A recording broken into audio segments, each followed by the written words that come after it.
고린도라는 이 도시는 로마 제국에서도 손꼽히는 그런 큰 도시였고 대도시였고 무역항이었죠. 사람들이 많이 몰리고 다양한 사람들이 모이고 또 돈이 모이는 큰 도시였습니다. 바울은 2차 세계 선교 여행을 하면서 이 고린도라는 도시에 도착을 하게 되었고 1년 6개월 그 전 여행을 기준으로 봤을 때는 가장 긴 기간을 고린도에 남아서 수고하고 애써서 복음을 전하되 그곳에 교회가 생긴 것이 고린도 교회였죠. 고린도는 현대 지형으로는 그리스에 위치하고 있었고 그리고 이제 바울은 편지를 쓰고 있는데 이제는 고린도를 떠나서 에베소라는 현대 지형으로는 터키의 서쪽 지방에 있는 그 도시에 가서 편지를 쓴 것이 이 고린도 전서, 우리가 함께 보고 있는 이 편지입니다.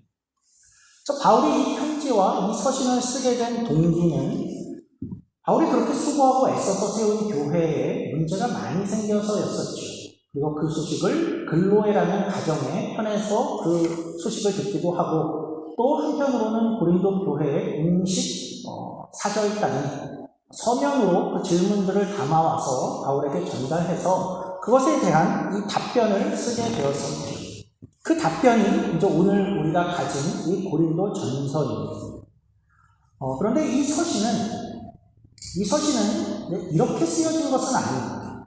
그러니까 무슨 인터뷰처럼이나 어떤 Q&A 세션처럼 한 질문을 하고 그것에 대해서 답을 하고 한 질문을 하고 그것에 답을 하고 그러니까 그렇게 했다는 뜻은 그러니까 바울 입장에서 다음 질문을 모르는 상태에서 하나하나 답을 해나가는 그런 것이 아니었죠. 그래서 그렇게 해놓은 것을 다시 이렇게 모아놓은 것이 고린도 전서가 되었나? 그렇지 않고 또 인터뷰가 아니고 어떤 편지여도 하나의 질문, 문제에 대한 걸 편지를 받고 답변을 보내고 질문을 받고 답변을 보낸 것을 나중에 모은 것이 고린도 전서야. 그렇게 기록된 것이 아니라는 것이죠. 무슨 말이냐 하면 바울의 입장에서는 이 고린도 전서를 쓸 때에 그 각각의 답을 하기 전에 모든 문제들을 한 번에 다 듣고 나서 그리고 이제 이 편지를 쓰게 되었다라는 것입니다. 요즘에 그 컨설턴트라는 그런 직업이 있죠. 그러니까 한 기업에서 어떤 컨설팅을 하는 회사와 계약을 맺고 컨설턴트들이 이렇게 나오게 되면 물론 뭐 분야가 있을 수 있죠. 기업 전체에 대해서도 있을 수 있고 무슨 재무, 원가 절감 컨설팅도 있고 마케팅 컨설팅도 있고 어떤 분야들이 있을 수 있지만 어느 분야에든 컨설턴트들이 이렇게 오면 어떤 기업이다 하면 그들이 여기 도착해서 가장 먼저 하는 것이 무엇이냐 하면 먼저 조사를 먼저 하게 되죠. 먼저 그 기업의 상황들, 현재 상황과 어떻게 돌아가고 있는지를 먼저 그들은 듣게 되어 있습니다. 설문지를 돌리기도 하고 현재 상황이 어떤 것인가를 먼저 파악하는 일을 가장 먼저 한다라는 것이죠.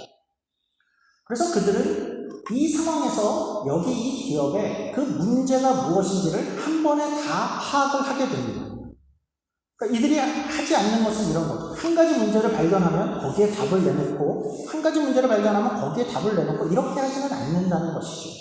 전체를 다 조사하고 가능한 대로 모든 정보와 상황들을 파악한 다음에 그들은 먼저 여기에 진짜 문제가 무엇인가 그리고 정말 시급한 것은 무엇이지? 어디를 고쳐야만 하는가? 어디를 고쳐야만 여기에 변화가 있을 수 있는 것인가? 하는 어떤 큰 그림을 먼저 갖고 나서 그리고 나서 이들은 각 부분마다의 답을 해주게 되어 있죠. 말하자면 바울이 그와 비슷한 것입니다.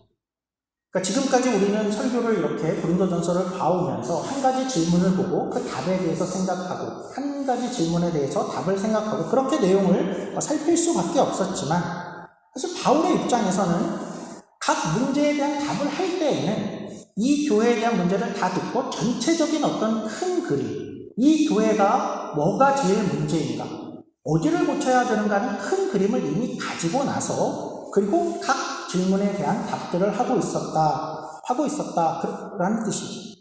그렇죠. 바울은 모든 문제를 한 번에 들었고 그리고 이미 그의 마음속에는 이 교회의 고장난 부분이 어디구나, 어떤 전체적인 그림을 바울은 머릿속에 가지고 나서 한 질문, 한 상황에 답을 하고 있었다라는 것입니다. 우리가 한번 바울의 입장이 되어보죠. 한번 가정을 해보죠. 여러분들이 바울이라면 바울이 이렇게 앉아있는데 고린도 교회의 문제들을 이렇게 듣게 되었습니다. 이런 문제가 있습니다. 저런 문제가 있습니다. 쟤들은 저러고 있대요. 이런 얘기를 우리가 다 들었습니다. 다 들었을 때 우리는 뭐 각각에 대한 대답도 중요하지만 전체적으로 이 문제를 다 들었을 때 고린도 교회의 문제는 무엇이구나, 어떻게 우리는 이야기할 수 있을까요? 우리가 그것을 파악할 수 있을까요? 우리가 어떤 신앙의 컨설턴트라고 생각을 하고 고린도 교회의 상황을 다 듣고 나서 어떤 결론을 우리가 가질 수 있을까요? 근원적인 문제가 이것이다, 어떻게 얘기할 수 있을까요? 바울은 분명히 어떠한 것을 발견했을 것이고, 그리고 바울은 그것을 가지고 나서 이제 각각의 대답을 해온 것인데, 바울이 파악한 내용, 바울의 마음속에 가진 고린도 교회의 진짜 문제, 그것은 무엇이라고 생각을 하게 되었을까요? 한번 생각을 해보죠. 우리가 지나온 과정들을 조금 정리를 해보려고 합니다. 어떻게 지나왔냐면 1장부터 4장까지는 어떤 문제였죠? 파당의 문제였죠. 분열하고 다투고 경쟁하는 그런 문제였습니다. 그래서 각각의 사람들이 자신을 높이고 비교하고 멸시하기도 하고, 누가 더 잘났냐, 누가 더 중요하냐, 내가 더 중요한 사람이냐를 가지고 싸우고 있었죠. 그런 문제에서 바울은 어떤 식의 얘기를 했냐면, 하나님 앞에서는 아무 육체라도 자랑할 만한 육체는 없어, 얘기도 하기도 했고, 또 주 안에서 너희는 주 안에서 자랑하라, 주만 자랑하라, 너희 스스로를 자랑하는 것은 아니다라는 이야기도 했었고, 또 특별히 바울파, 게바파, 또 아볼로파, 그런 파들이 있는 것을 보면서 바울은 내가 참 이해가 안 되는 것이, 바울과 아볼로, 베드로, 리더들은 다 같이 협력하고 같은 일을 하고 있는데 왜 너희끼리는 그 아래서 나뉘어져 있는가 하는 것을 지적하고, 우리는 다 한 팀이야, 그래서 누구는 심고 누구는 물을 주고 있잖아, 그런 얘기를 했어요. 하나님 안에서 다 한 팀이야, 우리는 그저 맡은 자일 뿐이다, 그래서 맡은 자의 구할 것은 충성이다 라고도 이야기를 했고, 우리가 그 안에서 너희는 지금 서로가 잘났다고 자랑하고 부드러지려고 하고 있는 것 같은데 우리가 그러더냐, 우리는 세상의 구경거리가 되고 만물의 찌끄러기같이 되었다, 그러나 우리는 만족하고 그것을 자랑으로 가지고 있다, 그 얘기를 했었고, 그리고 5장에 가면 음행의 문제가 나왔었죠. 심지어 아버지의 아내를 취하는 자가 있더라, 그런 얘기로 시작을 했죠. 이방인도 금하고 있고 그것을 허용하지 않는 그런 일을 하고 있는데, 주목할 것은 바울이 그 이야기를 꺼내고 그 이야기에 대한 답을 하면서 죄 자체보다 더 집중하고 있는 그런 부분이 있었죠. 뭐였죠? 그 일을 저지른 자를, 그리고 그 문제를 그 교회가 그냥 놔두고 있다라는 면을 더 지적했었습니다. 그래서 왜 너희가 그냥 그러려니 하고 있느냐, 뭐 자기 일 아니니까 남의 일이니까 그러는 거냐, 가만히 있느냐, 또 어쩌면 그 죄를 범하는 이가 교회 안에서 유력한 자였을까요? 그래서 감히 뭐라고 나서는 이가 없었을까요? 왜 그걸 그냥 두냐였죠. 바울이 이야기하면서 그런 문제를 그냥 둬서는 안 된다. 왜냐하면 누룩이 빠르게 퍼지듯이 이것이 공동체를 망쳐버리기 때문이다 라는 얘기를 했었죠. 그리고 나서 어떤 문제가 또 있었죠. 바울이 들은 문제는 성도들 간의 소송을, 문제를 세상 법정으로 가져가는 문제가 있었죠. 거기서 바울이 이야기하는 것은 뭐였죠? 바울이 이런 것은 아니었죠. 법 같은 게 뭐가 중요해, 법정 가지 마, 대강 살아, 그런 뜻이 아니었죠. 지적하는 것은 형제를 세상 법정에 데리고 간다였죠. 그러면 교회는 수치가 되고, 그리고 그 고소하는 자의 마음을 지적하죠. 너희는 그 형제가 모욕을 당하고 수치를 당해도 네가 얻어야 되는 그 이익만 바라보고 있는 것이 아니냐. 그러니까 이 교회의 형제들, 그것은 어디로 갔느냐, 그 얘기를 했었죠.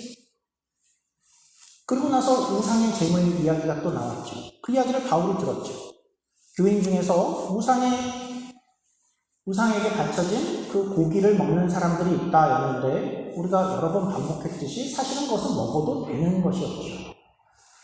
우상이 고기에 스며들거나 고기를 변질시킬 리가 없고, 왜냐하면 우상은 세상에 없는 것이니까, 제우스가 와서 고기를 변질시킬 리가 없으니까 그것은 먹어도 되는 것인데, 그런데 문제는 뭐였죠? 그 어떤 기독교인들이, 믿음의 선배들이 가서 그것을 마음껏 먹는 것을 보고 사실은 되는 거지만 어떤 믿음이 약한 자들, 어떤 작은 자들이 그들이 그것을 보고 실족할까봐, 그것이 넘어질까봐, 그 일이 그렇게 될 것 같으니까 그냥 고기를 먹지 말아라 라고 했죠. 거기서 유명한 문구가 또 이어졌어요. 먹든지 마시든지 너희는 모든 것을 하나님의 영광을 위해서 해. 무슨 뜻이었죠? 먹든지 마시든지 하나님의 영광을 위해서. 무엇을 먹게 될 때에 내가 먹는 것이 하나님께 영광이 되는가, 아니면 안 먹는 것이 하나님께 영광이 되는가를 늘 고심하며 그렇게 살아라 했죠.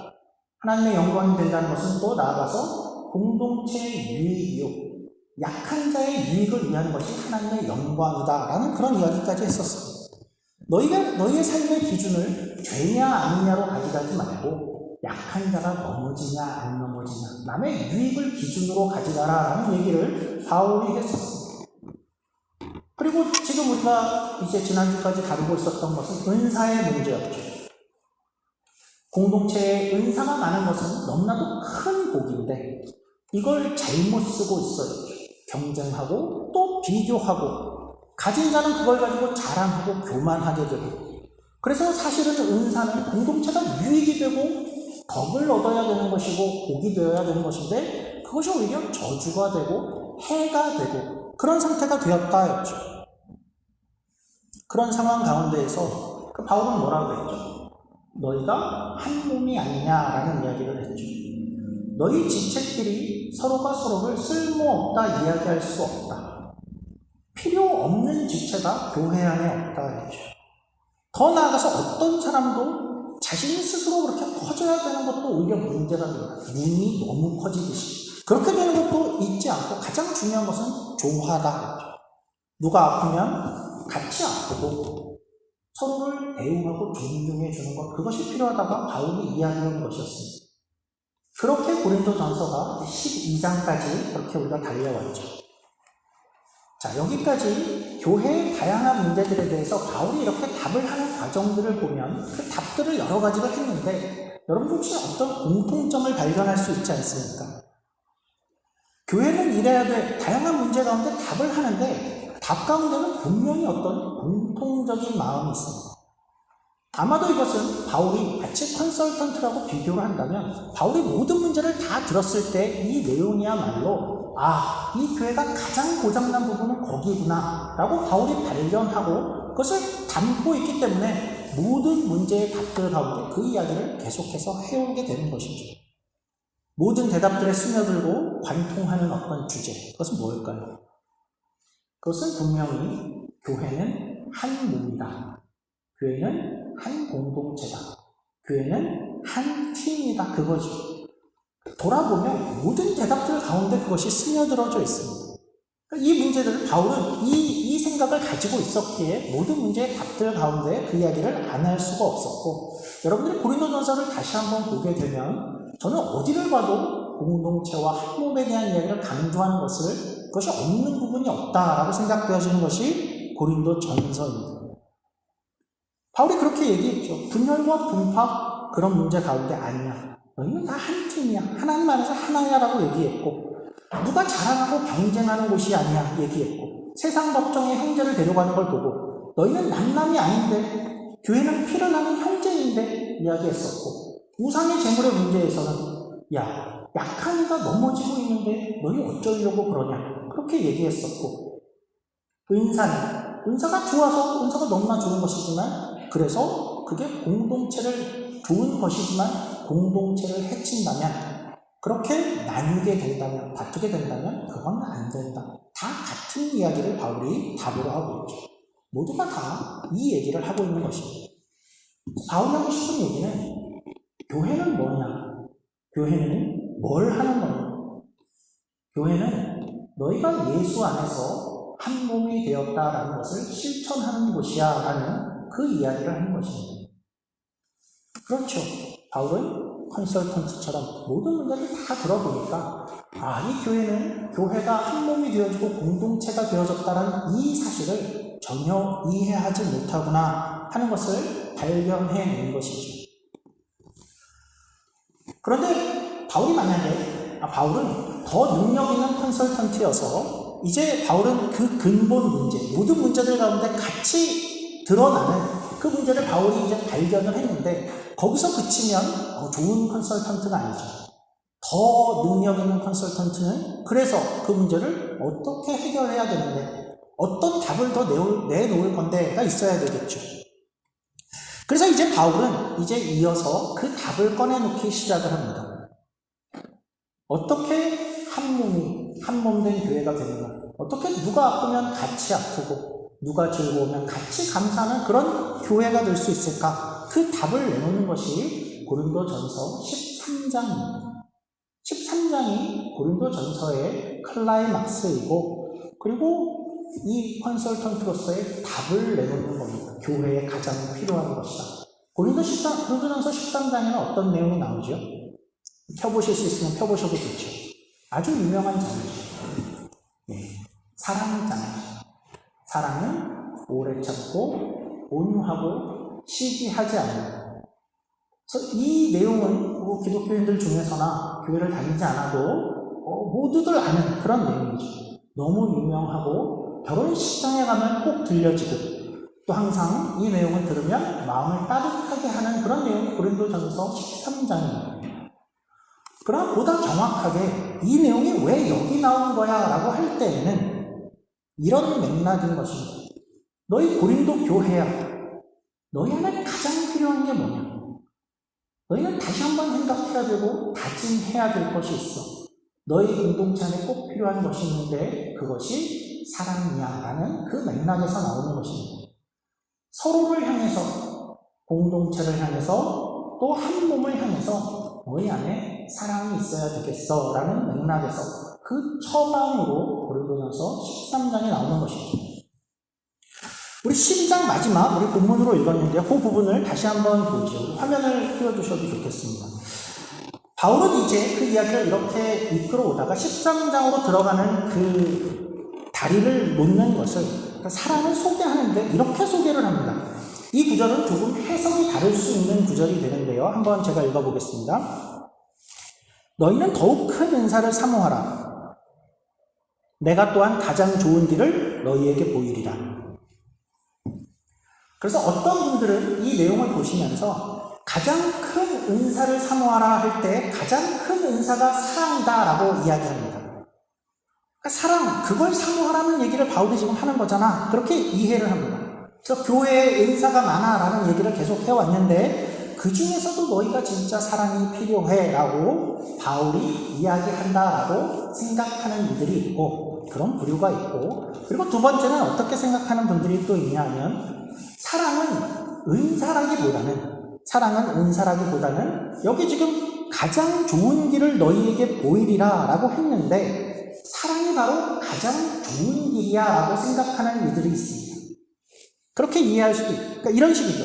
너희가 지금 많은 은사들이 있잖아. 그 은사들이 있는데 그 은사들이 그냥 주먹구구적으로 사용이 되어지고 또 자기 어떤 이익을 위해서 자랑으로 그런 방식으로 사용되어져서는 안 돼.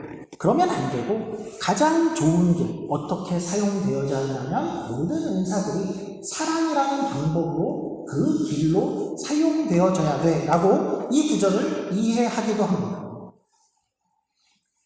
그럼 사실 오늘은 어떤 것이 옳으냐 이야기는 안 하겠고 그러나 어떻게 해석을 한다고 해도 모두가 동의하는 것은 어떤 거냐면 바울이 이제 클라이막스를 향해서 가고 있다. 가장 중요한, 가장 얘기하고 싶은 이야기를 하려고 해 하는 것은 모두가 다 동의하고 그 내용은 사랑이구나 라는 거죠. 가장 큰, 가장 좋은 사랑에 대한 얘기를 바울이 하겠어. 분열과 분파, 형제와 소송, 우상의 재물 문제, 약한 자의 실족, 은사에 방만하게 사용된 그 모든 것에 사랑이 필요하다라는 것이죠. 그러니까 이런 맥락에서 사랑에 대한 얘기가 나오기 때문에 13장 처음은 이렇게 시작이 되죠. 그러니까 이런 느낌입니다. 야, 고린도 교회야, 너희가 뭔가 대단한 것 같지? 스스로. 니네 뭐라도 된 것 같지? 그렇게 큰 도시에 살고 은사가 그렇게 풍성하니까 너희가 뭐라도 된 것 같지? 그런데 그렇지 않아. 너희 안에 사랑이 없으면 아무것도 아니야. 그 얘기를 하는 거죠. 이렇게 시작했죠. 천사의 말을 할지라도, 너희 가운데 천사의 말을 할지라도, 와, 대단한 것 같지? 사랑이 없으면 그냥 아무것도 아니야. 누군가 예언을 해, 누군가 신령한 지식을 갖고 있어? 와, 뭐가 된 것 같아? 사랑이 없으면 아무것도 아니야. 산을 옮길 만한 믿음이 있어? 사랑이 없어? 그냥 꽝인 거야. 그 얘기를 하는 것이죠. 그럼 그 사랑이 뭐냐라는 것을 이제 다음 주간부터 또 생각을 해볼 텐데요. 오늘은 조금만 이야기를 하죠. 사랑은 뭘까요? 사랑은 어떤 것일까요? 뭘 알아야지 우리가 사랑을 하겠죠. 사랑이 뭐냐라는 것을 우리가 이해할 때에 가장 먼저 이해해야 하는 그런 내용이 있는데, 그것은 사랑이라는 것은 좋아하는 것과는 전혀 질이 다른 것이다 라는 것입니다. 그것이 첫 단계입니다. 사랑을 이해하는 첫 단계. 사랑은 좋아하는 것과는 전혀 질이 다른 것이다 라는 것입니다. 무슨 말이냐면, 우리는 어떻게 생각하기 쉽냐 하면, 우리는 좋아하는 것과 사랑하는 것은 굉장히 비슷한 것이다 라고 생각하기가 쉽지요. 그래서 어떤 것을 좋아하다가 그것을 더 많이 좋아하면 그걸 사랑이라고 표현할 수 있어 라고 생각하곤 합니다. 그래서 누군가 어떤 대상이라고 생각하면 나는 그 사람을 좋아해. 그러다가 이 마음이 더 커지면 그게 사랑이다 라고 생각을 하기 쉽다라는 것이죠. 그래서 그렇게 이야기를 하는 것은, 좋아하는 것과 사랑하는 것은 어떤 양의 차이구나, 아니면 크기의 차이라고 생각한다라는 것입니다. 그러나 이 둘은 전혀 사실은 성질이 다른 것이죠. 그러니까 이 말을 이렇게 단적으로 증명하기 위해서 이런 말을 한번 들어보시죠. 어떤 사실이 있냐면, 우리는 어떤 것을, 또 어떤 대상을 좋아하지 않으면서도 그 대상을 사랑할 수 있습니다. 만약에 이 말이 사실이라면, 좋아하는 것과 사랑하는 것이 단지 양의 차이나 크기의 차이가 아니라는 것이 증명이 되는 것이죠. 우리는 어떤 대상을 좋아하지 않으면서도 사랑할 수 있다라는 것입니다. 어떤 아들이 있습니다. 그 아들이 무슨 병이 있는 건지도 모르겠고 너무나도 말을 안 듣습니다. 이상한 병 같습니다. 아침마다 일어나면 집안에 있는 그릇을 막 깨는 아들이 있다고 그냥 상상해보죠. 이 엄마는 아침에 일어나서 해야 되는 일이 그 깨진 파편들, 그릇 파편들을 치우고 청소기를 돌리고 그것을 정리하는 것으로 하루를 시작해야 됩니다. 너무나도 괴롭죠, 엄마가. 어느 날 아침에 또 아이가 그릇을 깨고 있는 것을 봤다고 하죠. 그 그릇을 깨는 아이를 이 엄마가 좋아할까요? 그렇지 않겠죠. 좋아하지 않겠죠. 그러나 좋아하지 않는다는 말이 그런 아들을 사랑하지 않는다라는 말은 또 아니죠. 여전히 그런 아들을 좋아하지 않지만 사랑할 수 있습니다. 성경에 보면 호세아 선지자라는 선지자가 구약에 있죠. 호세아 선지자의 아내가 어땠죠? 굉장히 음탕한 여자였습니다. 그래서 우리식으로 표현하면 외도를 하고 치팅을 하는 그런 여자였죠. 굉장히 음탕한 여인이었습니다. 하나님이 호세아 선지자에게 무엇을 명령하냐 하면 그 아들을 데리고 와라라고 하죠. 데리고 와라는 그냥 데리고 와서 여기다 둬라라는 뜻이 아니라 안으로 대우하고 그를 사랑해라라는 뜻입니다. 호세아는 아무리 봐도 그런 아내가 좋을 리는 없죠. 그리고 하나님도 그 배우자를 그렇게 데려다 놓고 그 배우자를 좋아해라라고 말씀하시지는 않을 것 같습니다. 그런데 하나님은 그 배우자를 사랑해라라고는 말씀을 하십니다. 뭔가 사랑하는 것과 좋아하는 것은 약간 질이 다르다 하는 것이 좀 느껴지시죠? 가장 대표적인 경우는 하나님이십니다. 하나님은 인간을 어떻게 보실까요? 늘 죄를 달고 다니고 늘 그 마음속에는 하나님을 대항하려 하고 시기와 미움과 질투를 마음속에 계속 가지고 다니는 그 인간을 거룩하고 지고하신 하나님 편에서 볼 때에 그 인간이 마냥 좋기만 하겠습니까? 그렇지 않겠죠.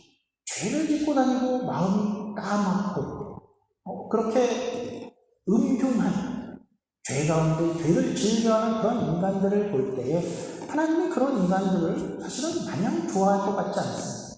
그런데 하나님은 인간들을 사랑하시죠. 아들을 주시기까지 사랑한다고 이야기하시죠. 그러니까 이렇게 좋아한다라는 것과 사랑한다라는 것은 어떤 질이 매우 다른 것입니다. 무슨 차이일까요? 어떻게 발견할 수 있을까요? 어떻게 이야기할 수 있을까요? 좋아한다라는 것은 어떻게 우리가 정의를 하냐면 이것은 순전히 어떤 대상에 대한 자연스러운 감정의 반응이다라고 이야기를 합니다. 어떤 대상에 대해서 반응하게 되는 자연스러운 감정, 그것을 표현하는 것이 좋아한다라는 것입니다.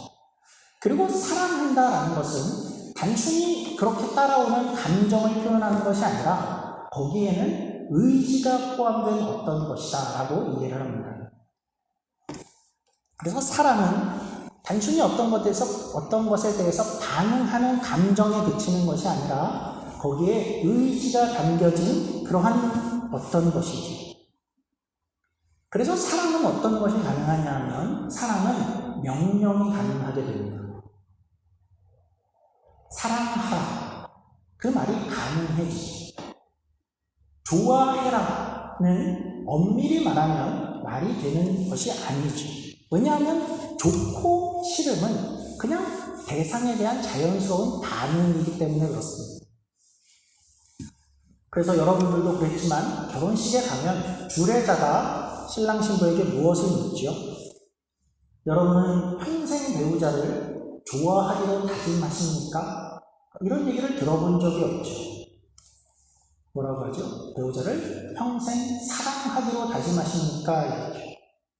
분명히 싫어지는 순간이 있을 텐데 그때에도 의지를 가지고 사랑하기로 다짐하십니까?를 묻는 것이죠.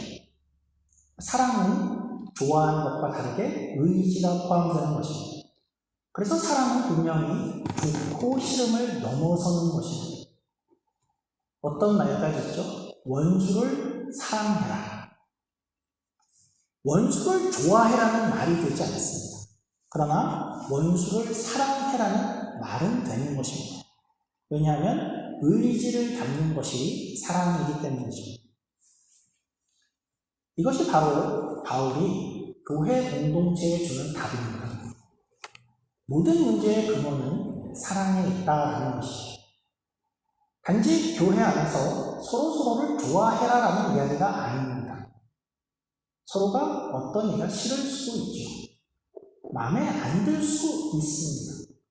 그리고 마음에 들었다가 나중에 마음에 안 들어질 수도 있습니다.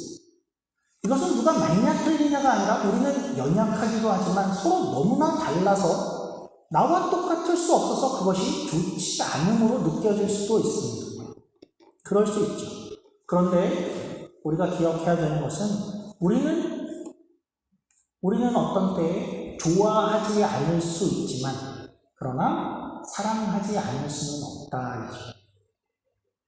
하나님 우리에게 분명히 말씀하시죠. 너희가 서로 사랑하라. 서로 사랑하라. 단서가 하나 있죠. 내가 너희를 사랑한 것 같이 너희도 서로 사랑해라죠. 어떻게 사랑하셨죠? 십자가를 지시며 그렇게 못나게 굴고 그렇게 하나님을 배신하며 하나님을 대항하는 그런 인간들을 위해서 아들을 내어주시고 십자가를 지시면서까지 너희를 사랑해 놓고서 우리에게 너희도 그렇게 사랑해라 라고 말씀하는 것이죠.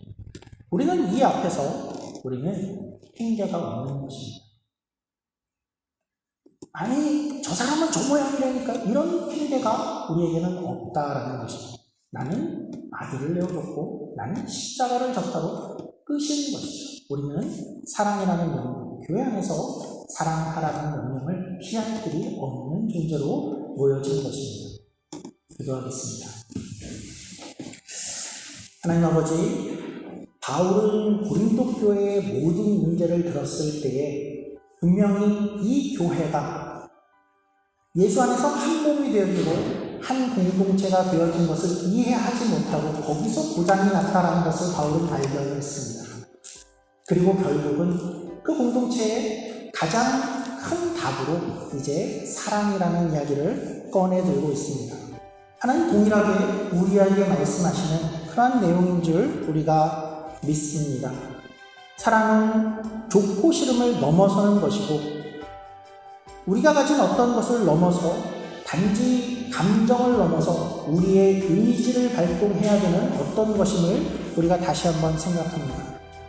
하나님 먼저 우리의 배우자를 그렇게 사랑하게 하시고 우리의 자녀를 좋고 싫음을 넘어서 사랑하게 하시고 그리고 교회의 지체를 함께 예배하게 하신 이 지체들을 그렇게 사랑할 수 있는 우리가 되게 하셔서 이 교회 안에 하나님이 하셨듯 하나님이 보이신 그 사랑이 우리를 다스리며 핑계하고 도망갈 수 없는 그 사랑 안에 묶여지는 우리 교회가 되게 하여 주시옵소서.